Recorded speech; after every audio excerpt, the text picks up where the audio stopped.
A young man, now 25 years old, is front and center of a case of divorce, child custody, the FBI, a claim of kidnapping, and a wish to have matters set straight. Aries Hauer, also known as Alex, has been living on St. Kitts with his father and has been listed as missing since 2006.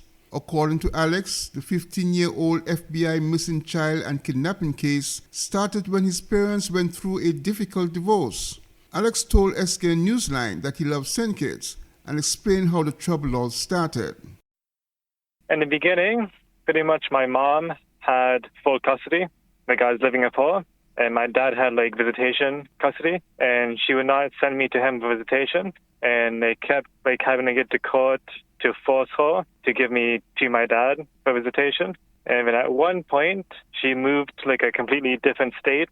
So she moved a couple hundred miles away without telling my dad or telling the court that she was moving, which is completely illegal. So after that happened, they gave my dad full custody. And that's pretty much how all of this started. Alex came to St. Kitts with his dad following a visit to the island. Soon Alex was living a normal life of a young boy, and according to Alex, his mother knew where he was and in fact visited him. Alex said the FBI made several attempts to remove him from his father and from St. Kitts. He recounts one of those occasions.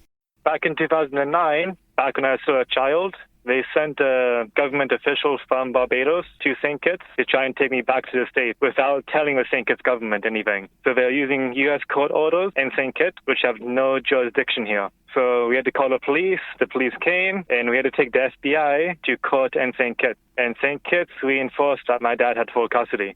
So the FBI could not take me from St. Kitts. Yeah, so they came to St. Kitts with illegal court orders, because you can't use foreign country court orders in St. Kitts.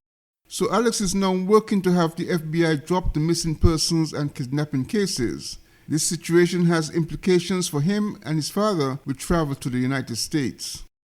I'm listed as internationally kidnapped. So if you check the database, if I'm going through immigration or customs and they see that, they're probably going to ask me a few more questions, right? Or stop me for a couple hours. So I could miss a connecting flight. I could lose money on a flight. And my dad, he can't travel at all because he's an international kidnapper, as what they're saying anyway. We're just trying to get more media coverage to get it more public, because that's one thing the FBI absolutely hates. And that's why they haven't dropped the case yet. They don't want to admit that they're wrong.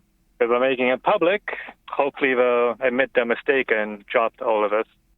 Alex's hope is that all of this will end soon and he will be able to see his ailing grandmother. Glenn Bart reporting for SKN Newsline.